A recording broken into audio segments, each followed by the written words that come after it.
Aligning the first step.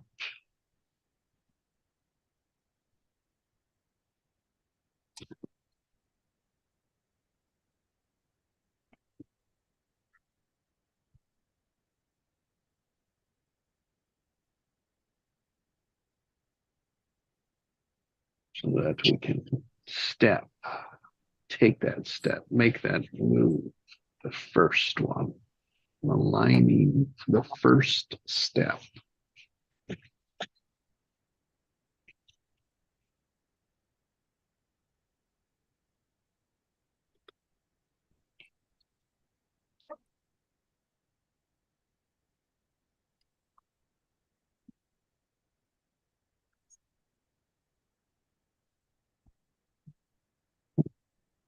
Minus and the tension that happens even before the first step. Mm-hmm.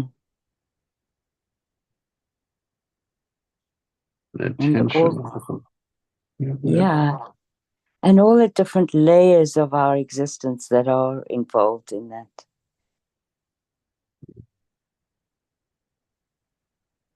There's a vibrational, there's a mental, emotional, and physical. And the timing of when you allow the momentum of each of those levels.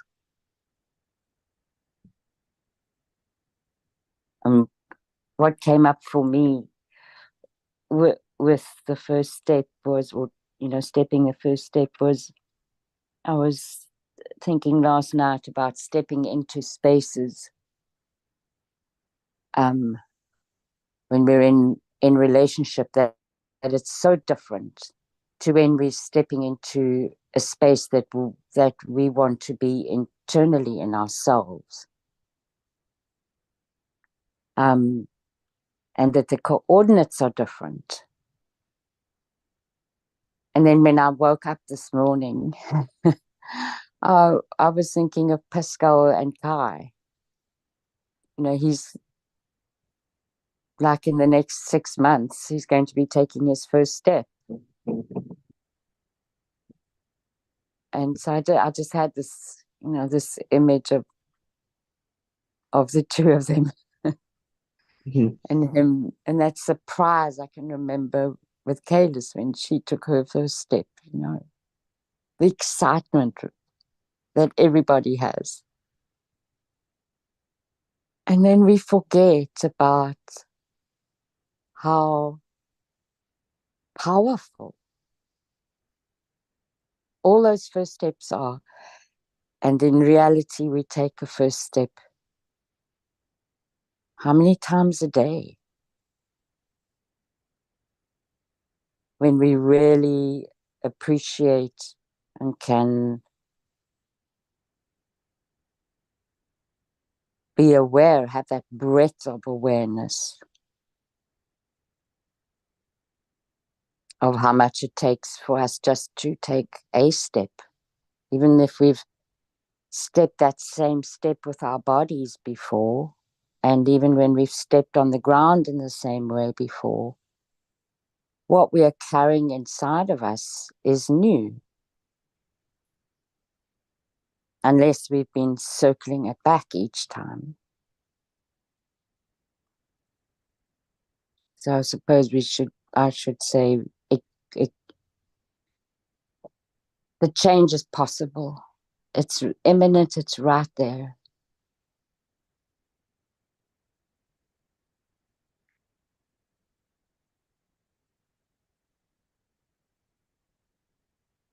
And the other part of that is opening our hearts. The first step that we take in opening our hearts to somebody or to some issue that people in general are facing, and how quick we are to close our hearts off.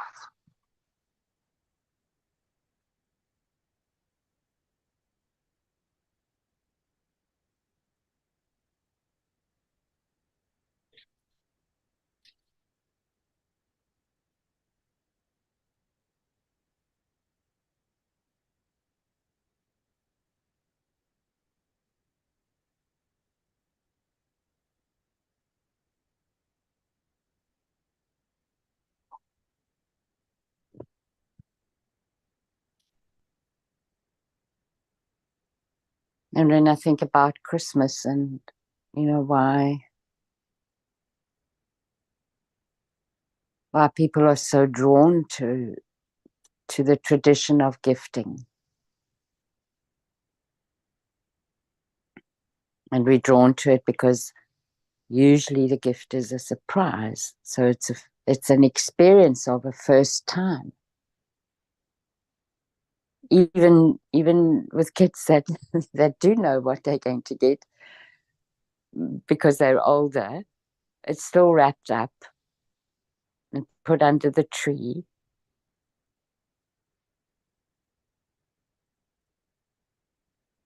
And this is in Christian culture, of course. It's not all over the world. But there's a gifting experience in every culture, gifting tradition.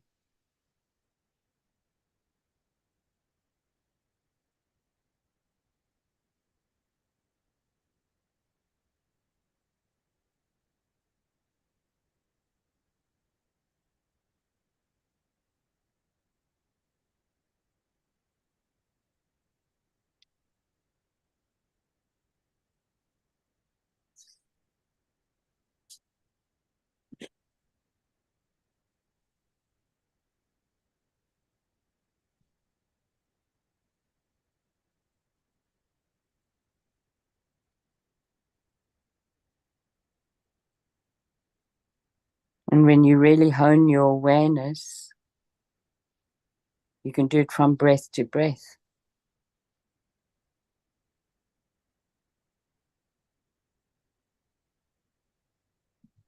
And from vibration to vibration.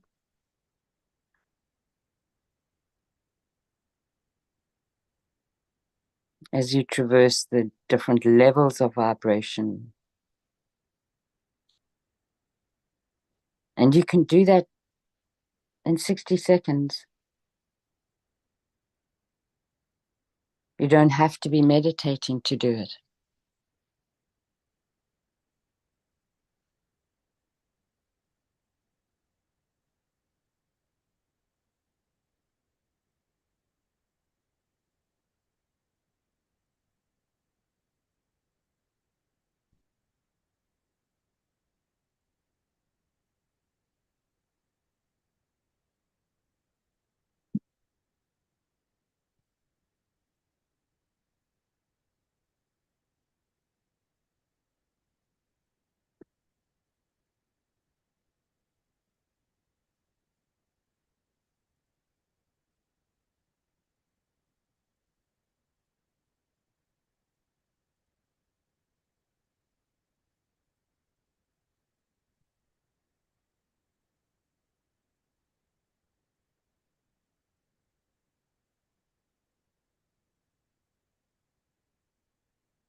And the first place is to create it, to choose it, to design it, imagine it. What is it? What could it be?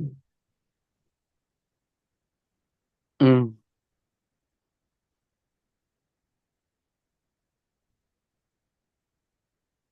And the consequences that happen sometimes when we don't manage to prepare and we're unawares. And it's an automatic thing. And the different outcomes from that. Yeah, different learnings. Yes. Different experiences. Yeah. And even when we are aware, we can only be aware of as much as of what we are aware of. So there's no guarantee with the outcome, right? And yet, when we really have been blessed in the way that I think we are, to have community like this, then we know that somewhere something has got our back. Even if it is a huge big mess.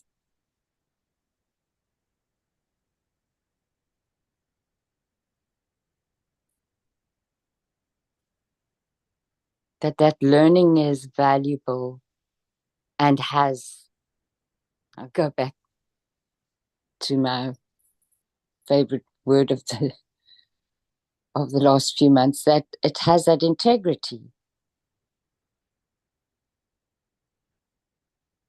So there's integrity in everything that you can appeal to, even if you misstep it the first time. It's there, you don't see it.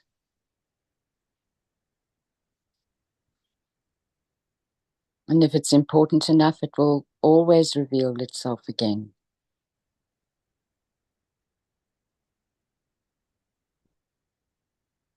It reveals itself to be worked with every time. So one thing that, or one of the few things that I did appreciate very much about Freud's work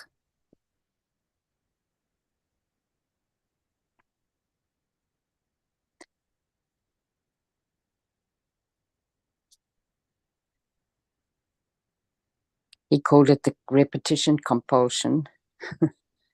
Rogers just referred to it as a need to be heard.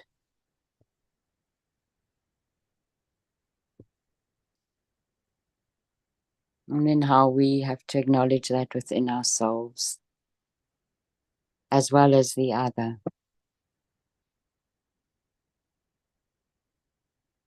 And just listening for that can make a world of difference.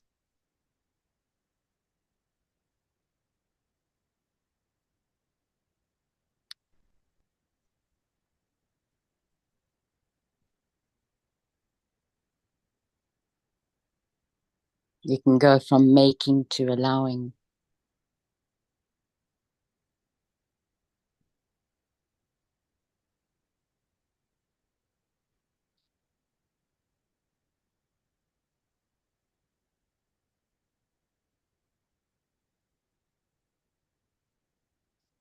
And from taking to allowing.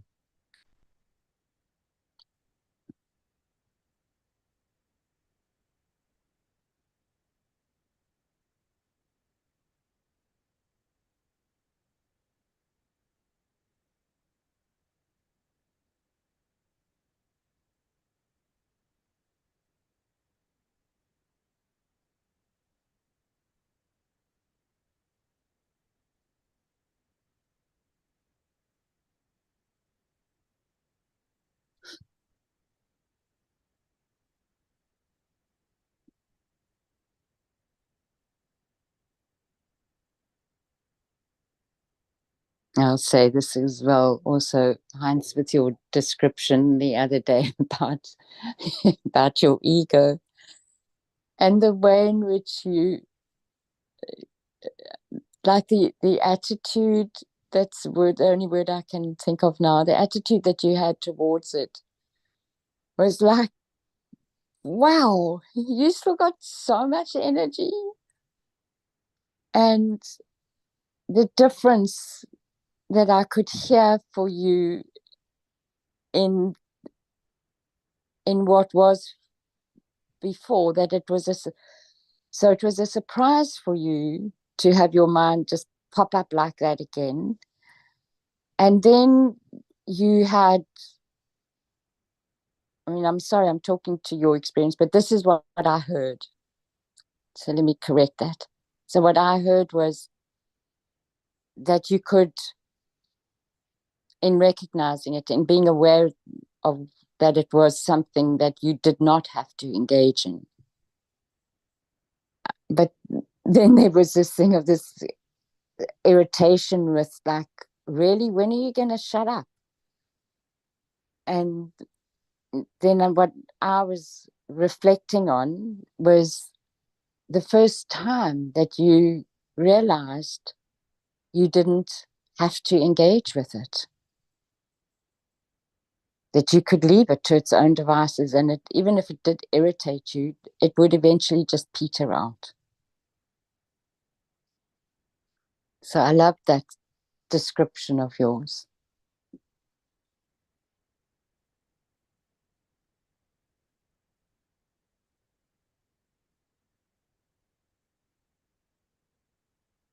And all the expectations that we have or don't have, that we become aware of, and then we can choose. Do we want to keep that expectation or no?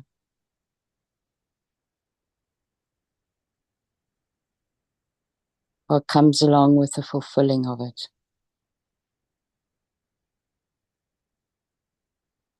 It is irritating when it breaks the presence with the past or the future. Nothing we can do about it. It's annoying. I don't like thinking about past or future.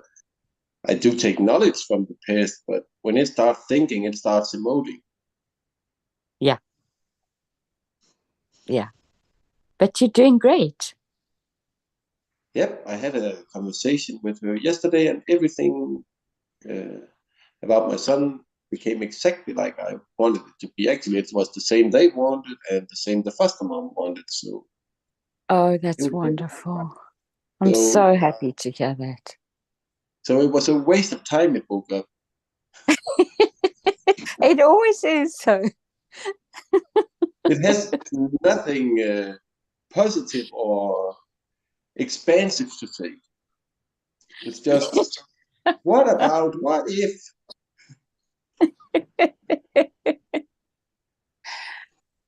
Well, it gives you something to laugh at after a while. So that's good. Yeah, it's a good thing it can bring a laughter out here also. Okay, I'm really sorry to leave, but I have to leave for today. I might be able to come back before you guys go. Thank you so much. Thank you, Jessie. Bye for Have a now. pleasant Listen, day. bye.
Does the ego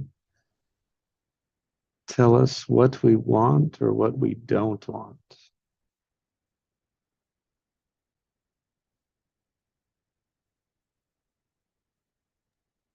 Neither. Just comes with a lot of suggestions and a lot of past possibilities, future envisioning based on the past.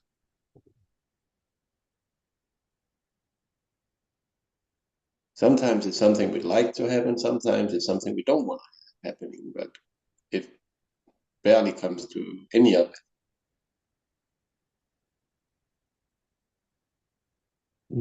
Yeah,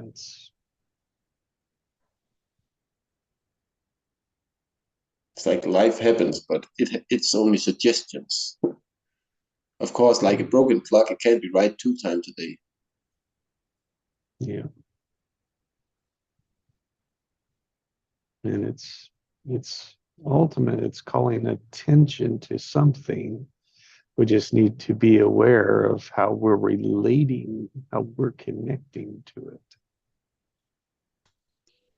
So often it just automatically drives it, right? For whatever's there, we get trapped in that story. It only is one perspective. Yeah, and it can tell us neither or both. And then it builds on that story. Yeah. So what if that happens? And then it comes with the next story, and none of it actually happened, and you wasted a lot of thinking about nothing.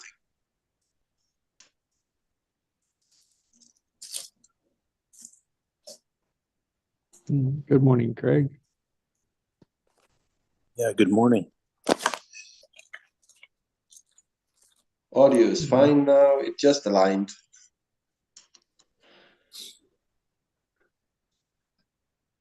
You know, I was just considering this part is that the ego kind of has to pass reference.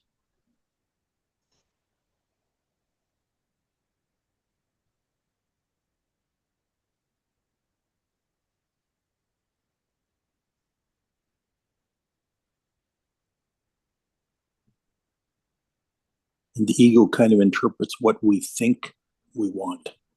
That's right. It isn't necessarily what we want. Mm. It is interpreting the song, the music, the vibrations, the emotions, the field. The experience, yeah. Yeah. But I don't know that my ego can read my heart. I'm just wondering about that part.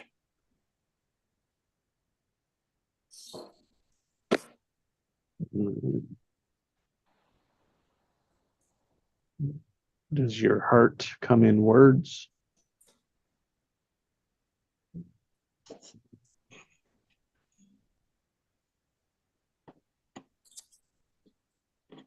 No, not usually. Mine doesn't. Mine either.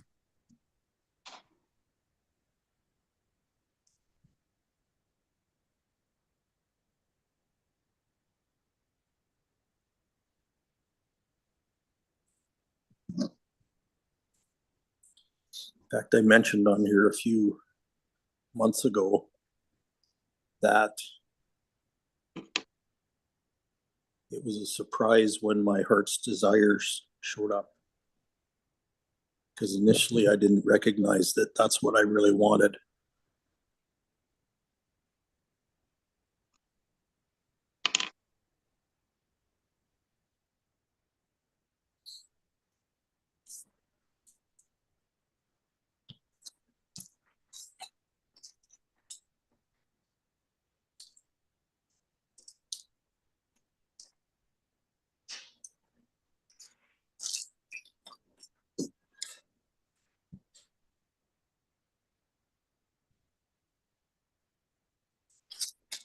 So then is all of it what we wanted? Meaning what we've experienced, what we're going through? And just to allow that, I don't know, pondering question.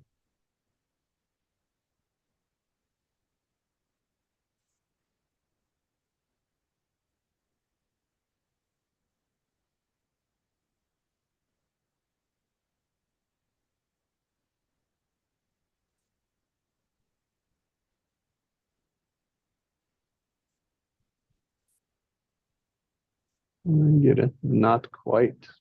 All right, fair enough. That's using the intuition with the capability of the ego.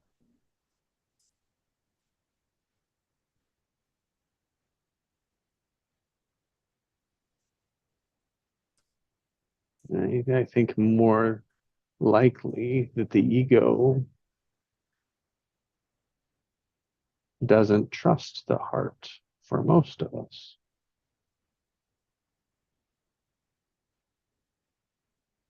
And that's a better definition of the relationship.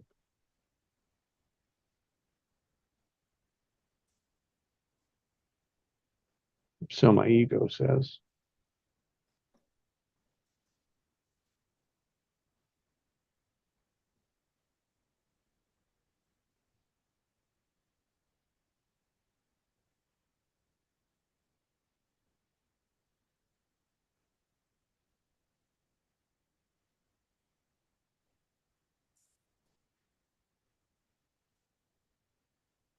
I, how I work with the thinking ego aspect is the part that puts the words to it.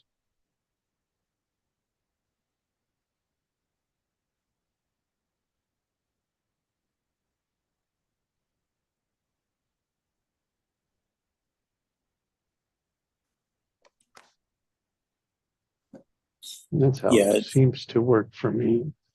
it makes finer distinctions. Yeah. With just whatever's there, right? It's like, oh, what's that? And it kind of tunes towards it.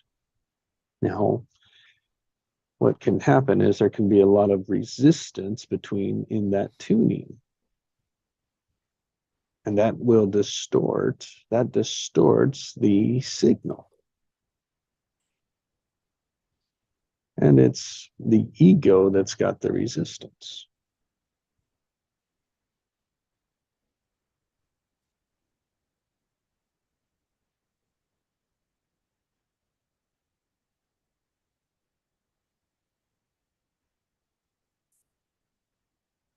So it brings that resistance in as part of the filter.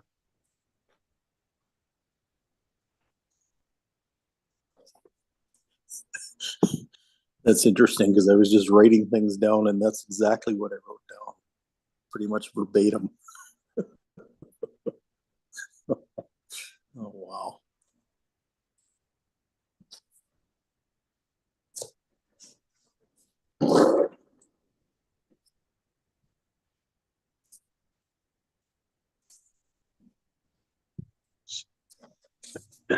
Filters and resistance can overpower the heart signal. It's like just like trying to feel your heartbeat.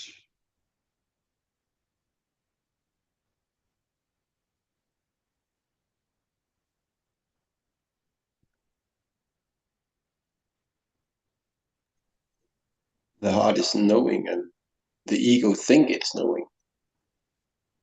That's right. The heart has a different, I say it's more the heart has the truth message for the moment. And the ego is always been working to interpret it, but it's interpreting it with what is the past or what is expected. Mm. Then there's a conflict between out there and in here.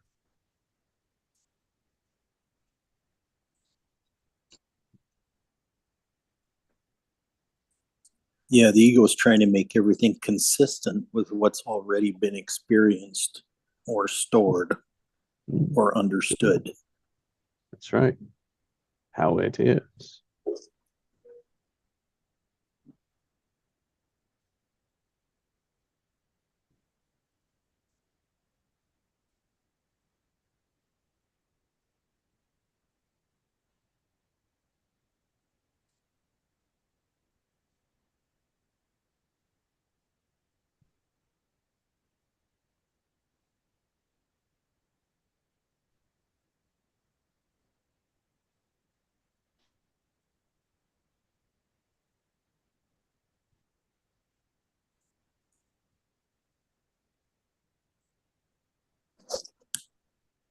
Which makes understanding a form of resistance. Mhm.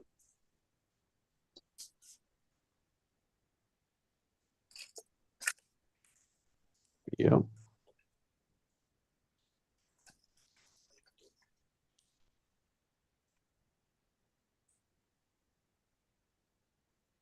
Hey,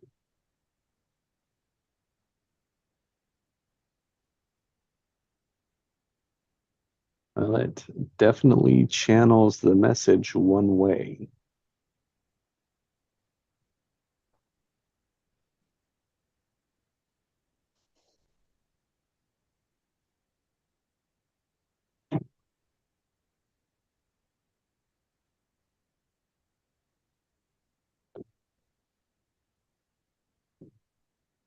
When the heart begins to beat faster, the ego can say, "Oh, are you afraid? You might as well just be excited." Right. See?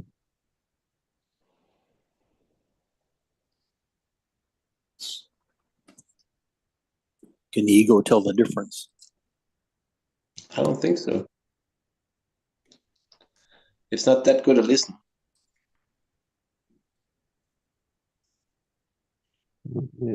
It will make up the difference, right? Hmm.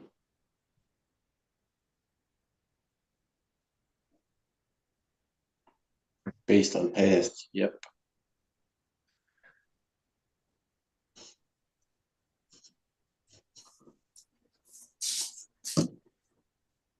It's going to point to something if it is enough to say, oh, that's exciting or that's scary.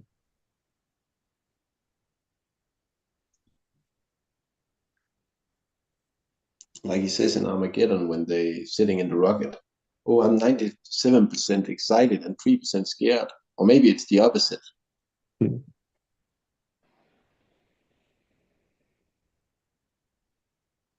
That shows how much the ego knows.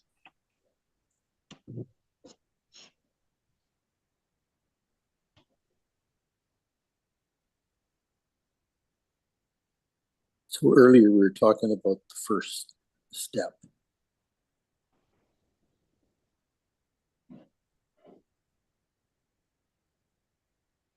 So if we consider our first encounter with an emotion of some kind, first encounter, and whatever was processed or understood or interpreted from that first impression, that first encounter has a lot to do with the second encounter with that same emotion.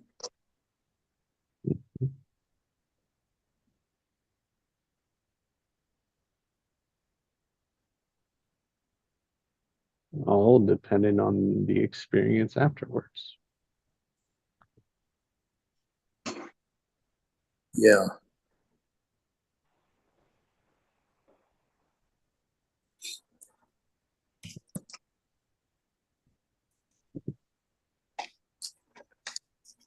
Did we get what we wanted?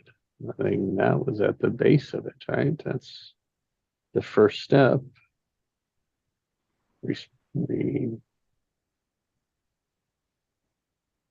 to that feeling, the first step, and then the outcome. We'll make up a reason, a story of why, unconsciously.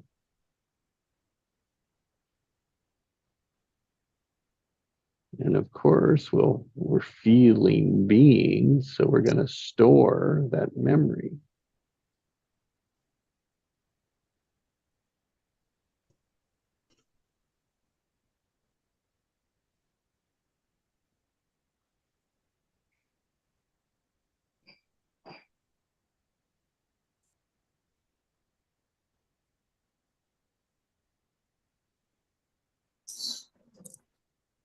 So what did Allison say before about Freud?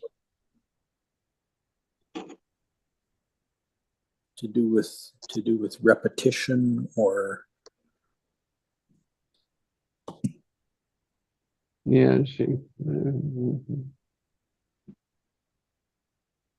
she likes following him for that.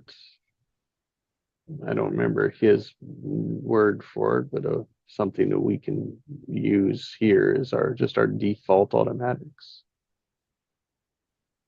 Our autopilots, our automatics.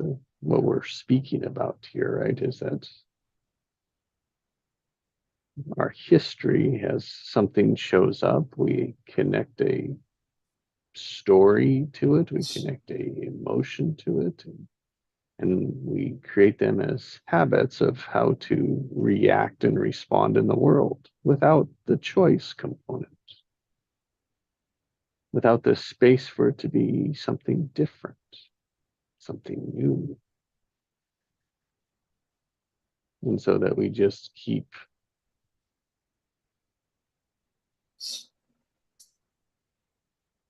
moving, taking those steps, right, with that, without evaluating, without being aware of the automatic.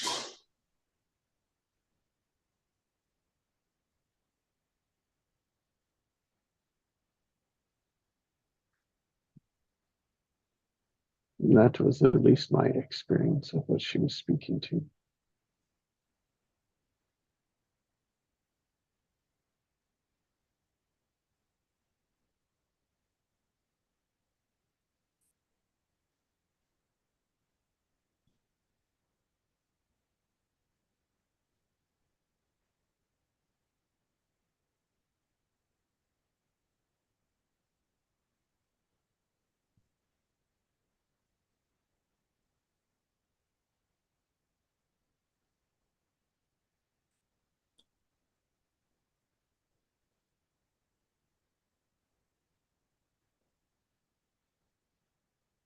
yeah, I was in the library yesterday, and I found a book called The Choice Point.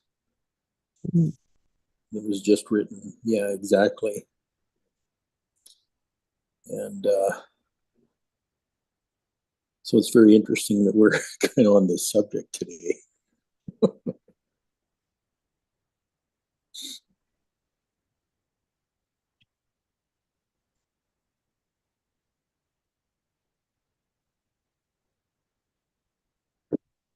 Yeah, it is.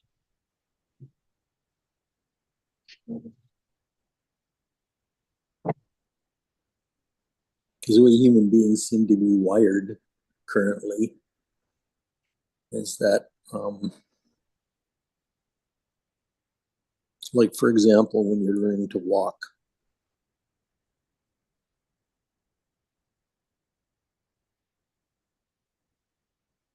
so you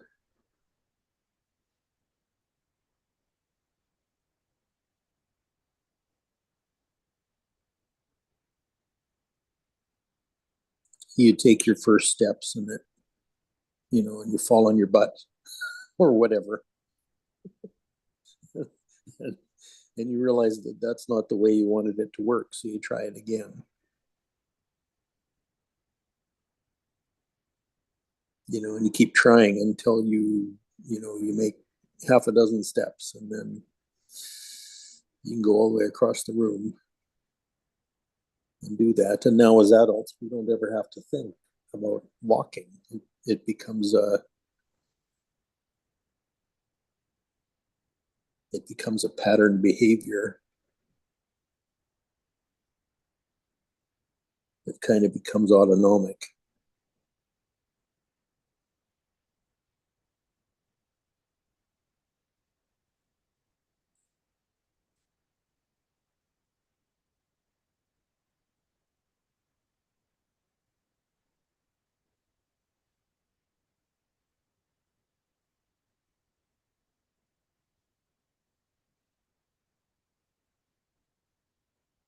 And what we've been talking about the ego just now,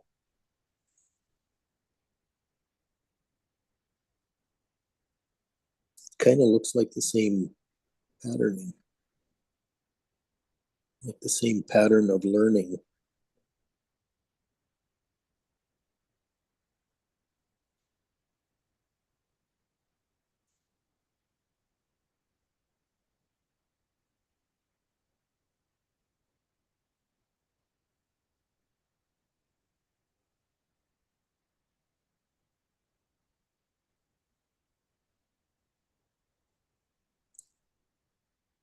What I'm wondering is if that patterning is natural brain development, or is it some kind of human adaptation that we've picked up?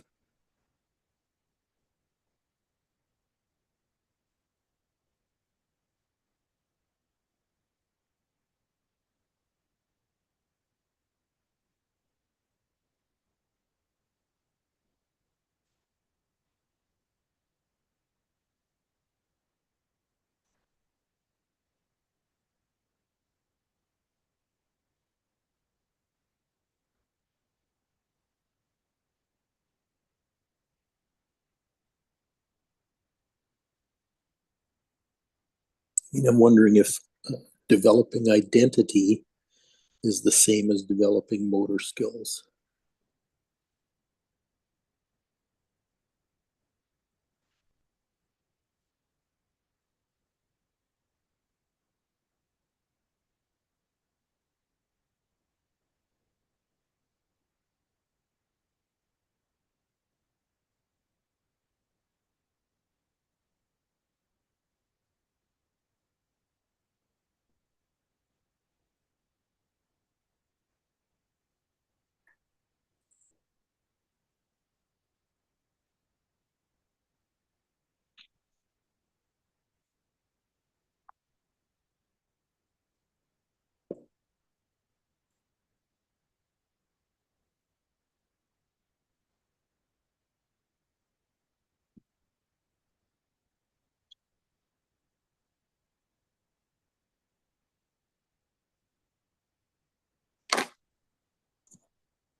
That question created a lot of new questions.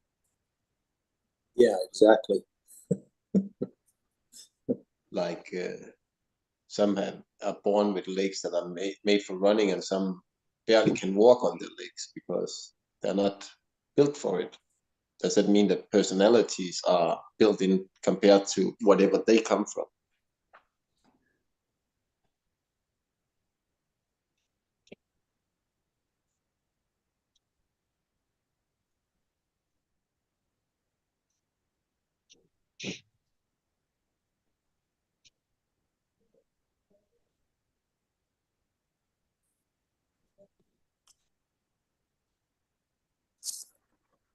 Ask your question again, Craig, and give me a little bit what the meaning there is on you. Because here, what it was triggered with was to think, like,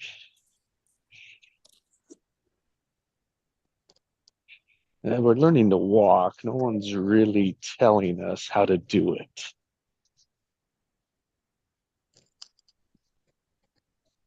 Right?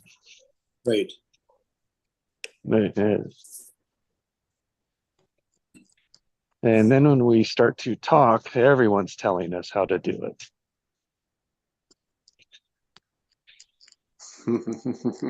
Yeah. Mm. Mm.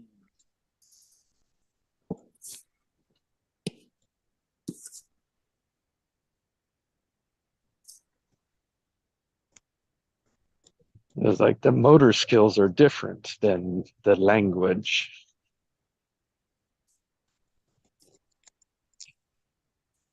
And that's all the ego is the different, the bridge between the world and the heart. I'm just putting words to it.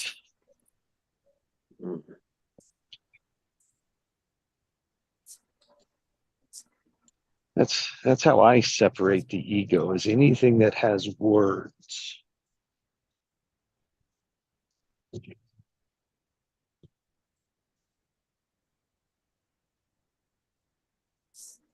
Which are definitions, which are labels, which are experiences, which are feelings. It's anytime we put the words to it.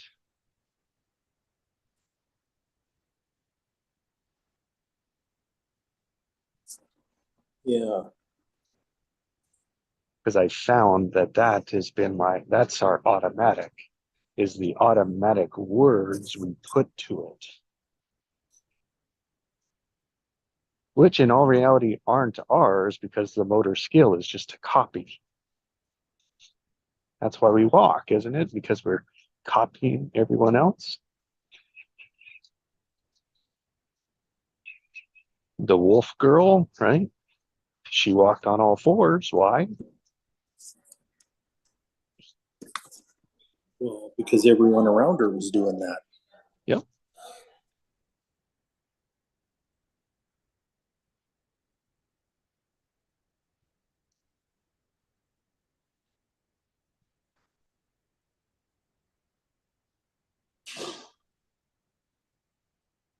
She was communicating with the wolves.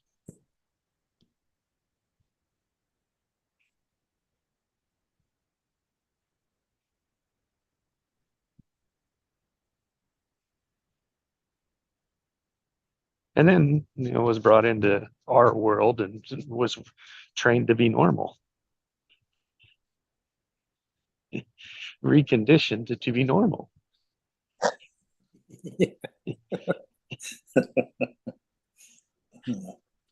Yeah, but all fours was normal for her. That's my point, right? But Exactly.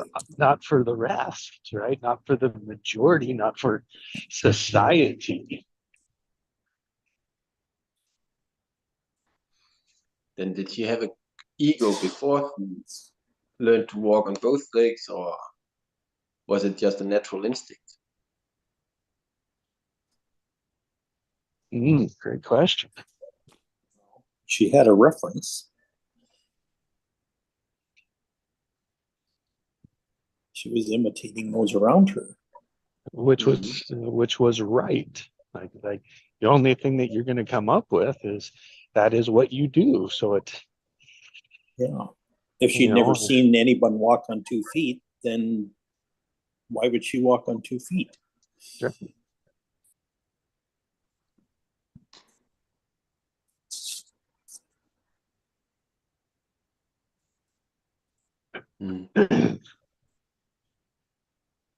I mean, if she didn't have words, if no one used words around her, right? She was using howls. It's got to be the same way.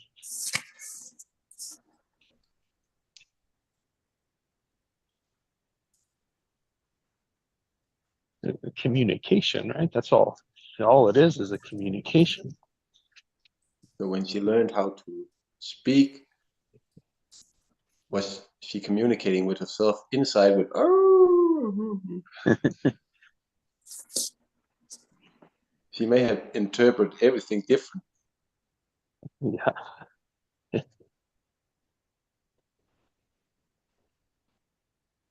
And everything that she knew was wrong when she changed the structure. Fire still burns. I'm sorry. Fire would still burn.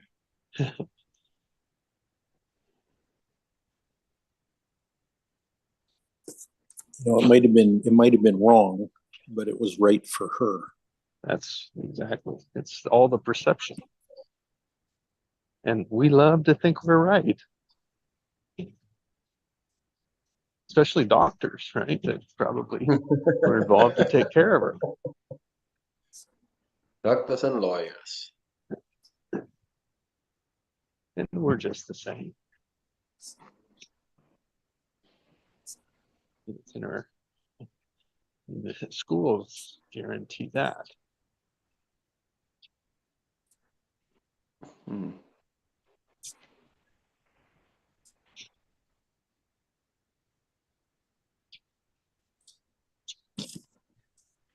Which brings us to the whole theme of sovereignty. Excuse me, what word? Sovereignty, like sovereignty over yourself. Hmm. Yeah, we're encouraged in our society from a very young age to surrender our sovereignty to someone else. Oh, that way. Like Yeah, obey your parents, for example. what it means is that we can't have the answer. We have to get it from somewhere else. We can't be responsible for something, so we give it somewhere else. So a way of, it's how we give our power away. In reality, we're trained to do that. We're not trained, we're conditioned. And it appears that's how it works when we're as we're learning. And then when we come of age, we get, now you should learn it all yourself. Yep. But don't And think there's- another way than I do.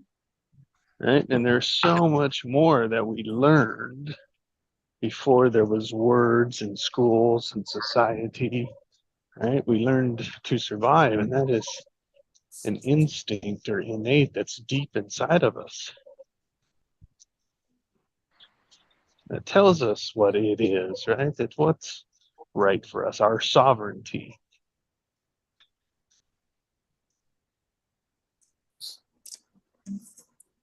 Our That's purpose. that's why it's so difficult to obey our inner authority. Because our conditioning tells us that Yes. it's not legitimate. I was it here in the group that we were speaking that if you take they ran kids through a genius test,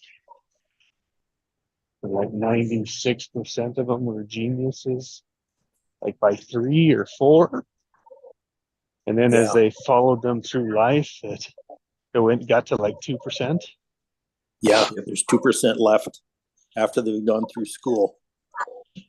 Yeah. It was a test they made at the NASA back in the 70s. They wanted to see if they could explore how they could grow geniuses, but they realized that school beats the genius out of them. That's my taking So to it it too. was closed down as a not a good thing. Yeah, not an Which- option. Yep. Which makes because what are you doing? You're shutting down everything else and saying, do this, do the 2%.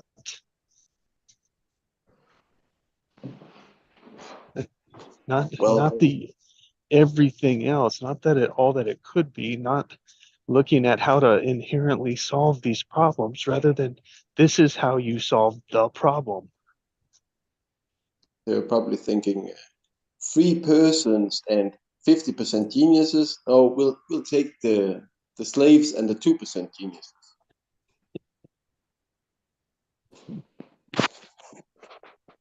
Well, of course, there was some alternative alternative motives, ultimate, I don't remember the word, but of course other people with power and money have a, that they think are right, which was school. Prepare people to work in the factory. Yeah, that was Henry Ford's idea. Yeah. Schools we have today are like 120 years old. At least the philosophy behind them is. That's right. And we see how fast and rapid they change.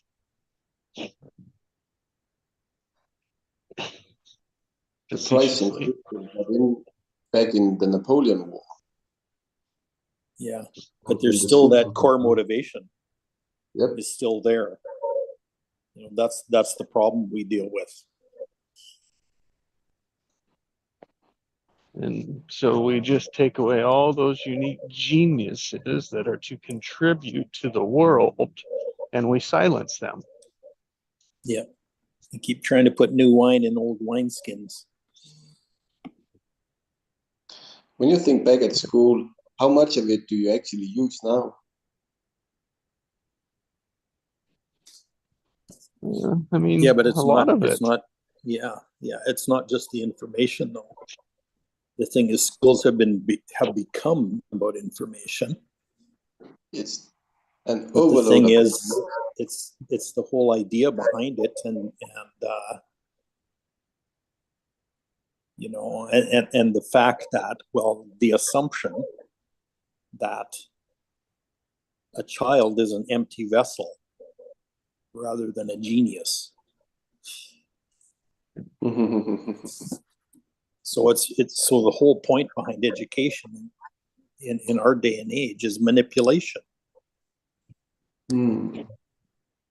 Intentional manipulation with information. And I've seen a lot of big changes with the schools. When we back in my time when I went to school, we were 10 to 12 in a class. Now they're 25 to 32, still with the same amount of teachers. That's When I was going to school, it was worse than that. I was in a class once where there was 45 kids. Whoa, 45 kids with 45 minutes an hour. It's 1 minute per kid.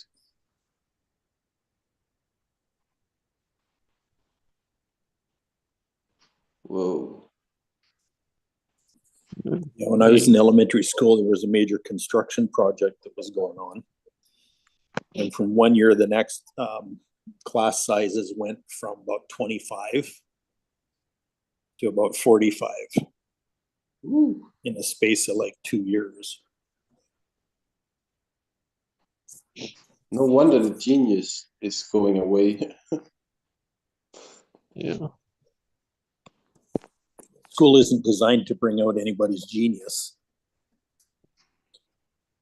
It's kind of meant to depress it. Nor is religion. Completely. Yeah. Follow the clock. Yeah. Because So, religion starts from an assumption that you're damaged. That's right. And sinner. empty. Yep. And you need to fill it up with being this good versus bad. I mean, we want to get to the core, a core. I mean, we could call it that. I like the way Bruce Lee says it, that how do you expect to learn anything when your cup's already full? You need to empty your cup to start learning again. That's right. Which means you don't know. It's like to experience it, which is what a child is.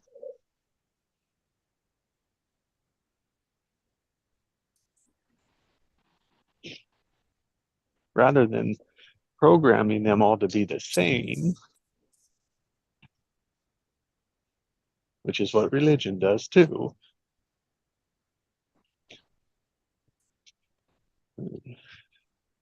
To different degrees, program them to pay for the church.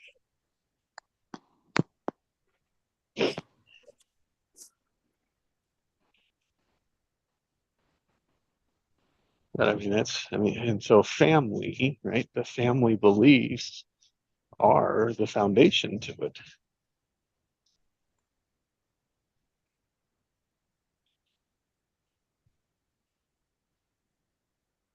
I'm not saying school's bad, I'm not saying it's not useful, but one, we have to begin to look at the intentions of how we use it and what we expect of it.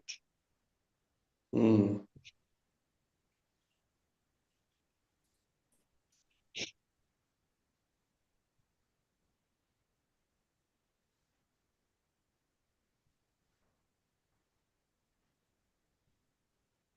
You know, the high dissatisfaction in people's lives, I believe, is due to suppressing the genius. Mm.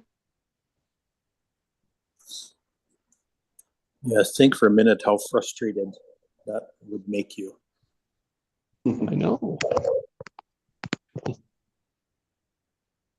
Because we're looking for it to go a way that people told us it's supposed to go. And we've got to the point where we don't trust ourselves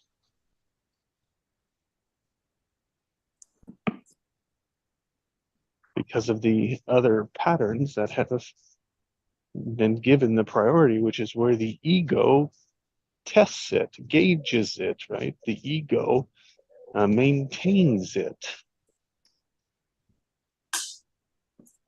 What are they maintaining? Just what people have told us, that they how they have, quote, corrected us, how they corrected the child. Not in walking, not in walking. Think about it. They didn't correct him at all in walking. Yeah. Yeah. We encouraged them, and that's the last thing that we encourage them to do. Because when they put the words together and they start asking all the questions about this, that, the other thing, we shut them down.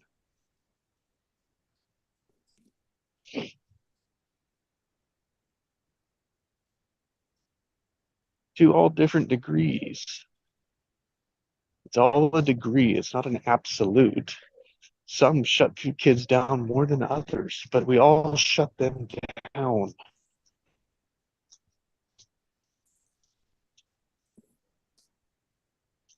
At the prime state, at the young state.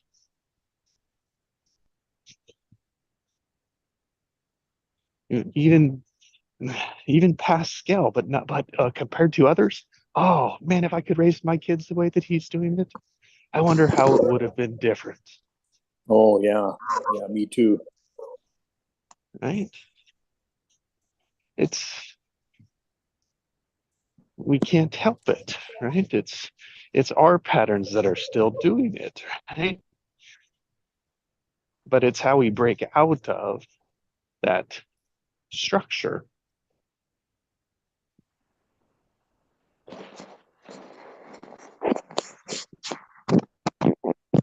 Because like anything, you have to say, well, that's not working. I don't know what more information we need to say that that's not working. And I don't know how much longer we're going to keep running, to quote, that experiment.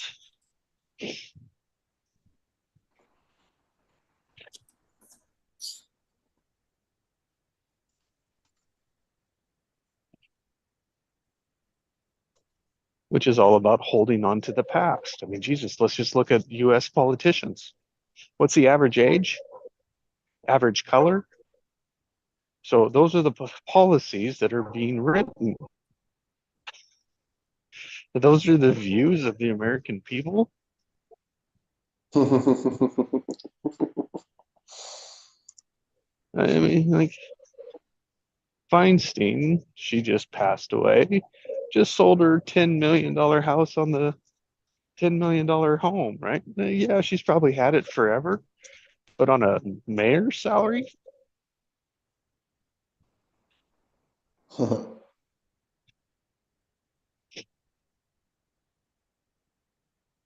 we're we're gonna keep, there's an incentive for people in power to keep the structures in place. That's the only point.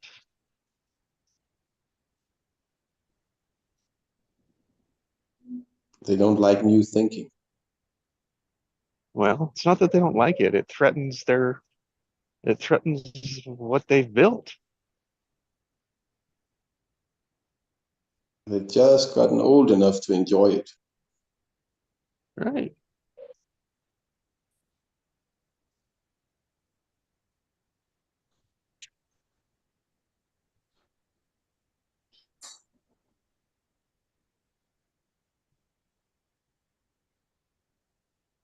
I mean, there's no incentive to change the system. For those that it works for, why would you change it?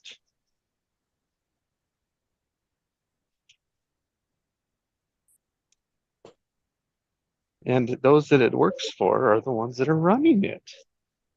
It's the power, which is where the money's at.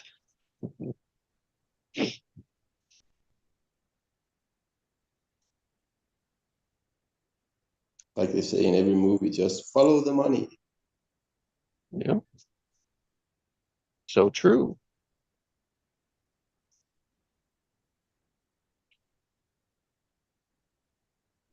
And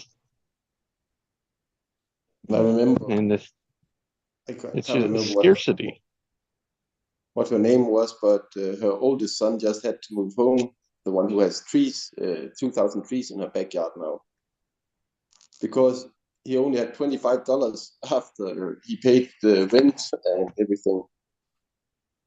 Just shows that who's paying the bill? The young ones can't afford to.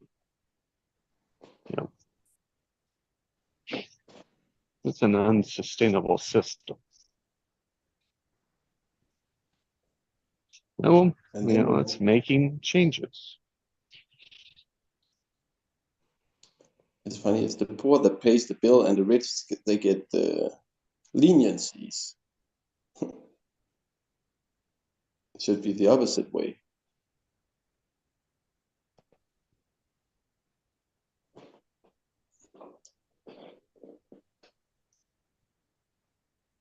But then they wouldn't stay rich. Well, they would. I think they would. I think that's just our scarcity mentality that none of us see. We're unaware of that. As deep as we learn to walk, is that part of it.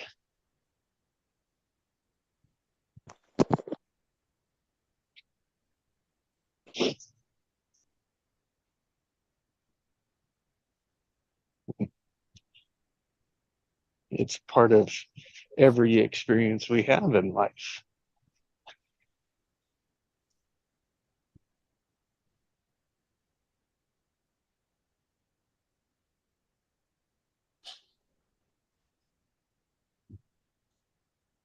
It's like the baking a chocolate chip cookie, right? They're all the ingredients need to go into it to make it a chocolate chip cookie, but we don't think about the individual ingredients while we're eating it.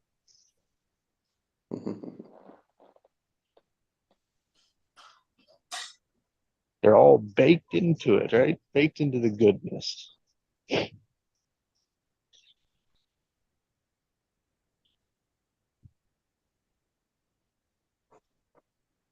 That's our ego, our heart, and our gut. And just nervous systems that release chemistries based on what we're experiencing.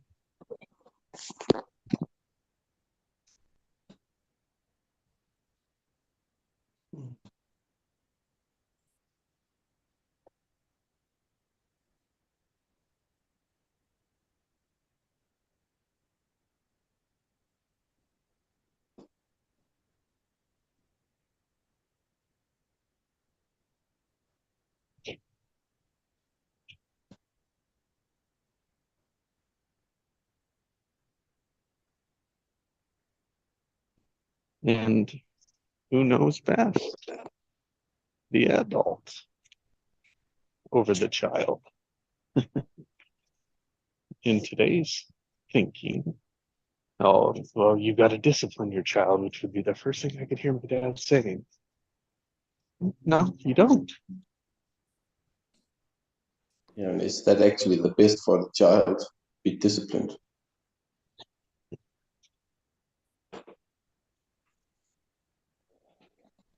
And that says you know what's right.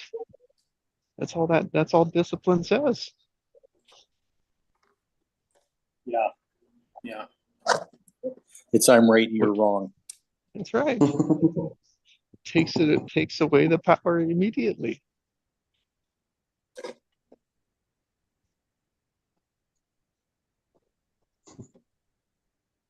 You know, it's interesting, even that word discipline,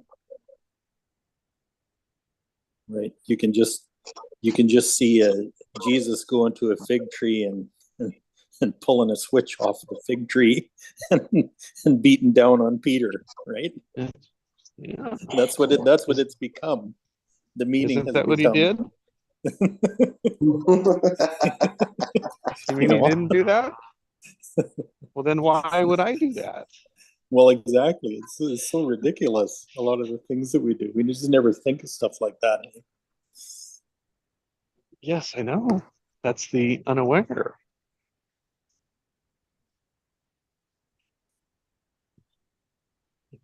And even aware, you're unaware of so much.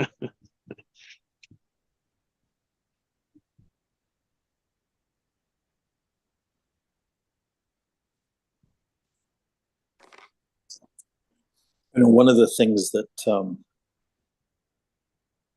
that came up during my recovery was my relationship with my parents, and around discipline and that kind of stuff. And not just discipline. I mean, this is kind of a relational dynamic that I've been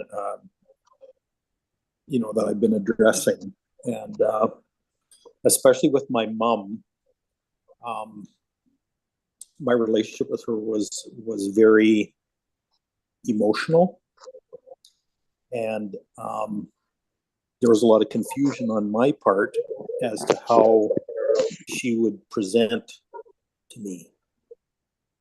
Like sometimes she'd be all love and hugs, and other times she'd be downright violent.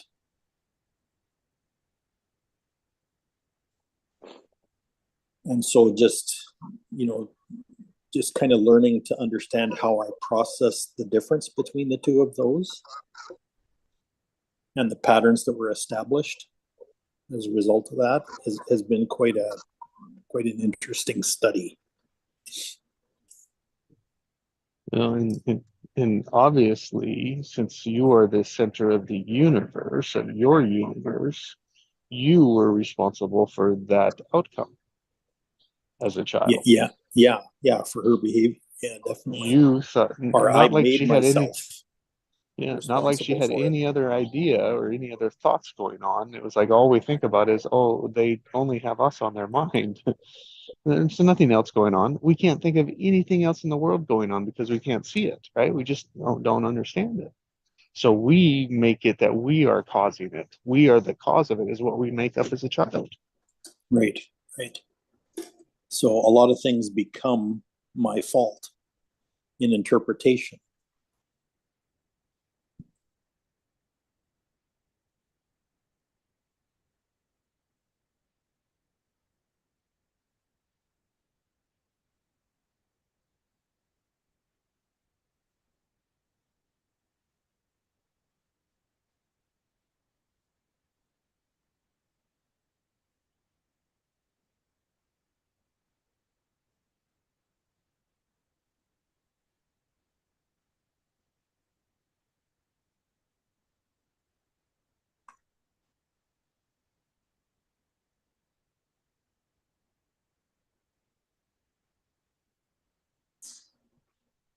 Yes, which are the way things are, right?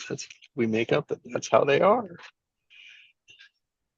And that gets locked into the ego, right? That gets locked into the unconscious.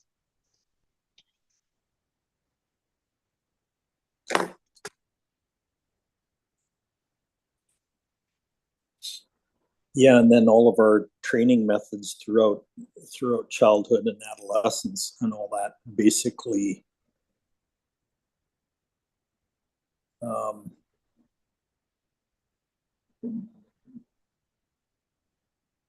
kind of cement all that in, into the ego.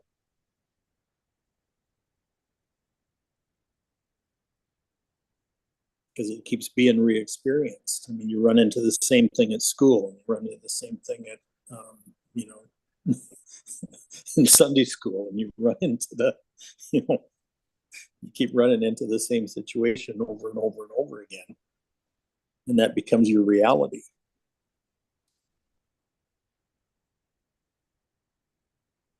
Today they're calling that complex PTSD. Like shifting the blame. Look what you made me do.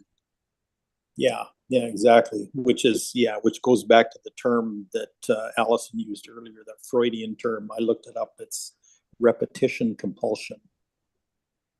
It's a tendency to repeat a trauma experience or circumstances over and over again.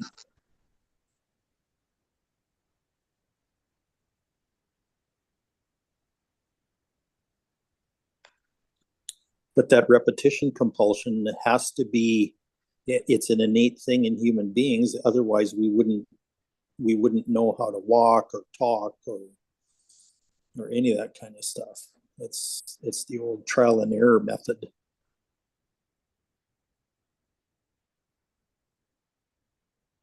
But it doesn't work very well for ego development.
No, it doesn't.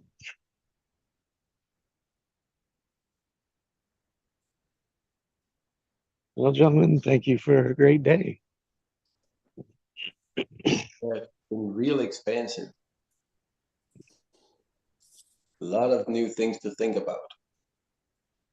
Not things to feel about. Yeah. Well, have a good Friday. You too. Yeah. So what I was going to say before we close this out here is that it kind of behooves us to get down to those core motivations,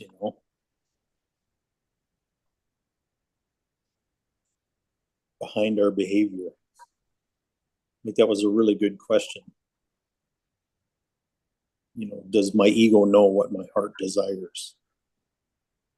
Can it even know that? And exploring that, this turned out to be really beneficial and fruitful today. So thank you, gentlemen. That's the one. And to who- Allison. Yeah. Yeah. Yes. Thanks, Greg. Love and hugs. Yeah, Hey, bye. love and hugs back. Yes, Have a great day, everybody. thank you. Bye.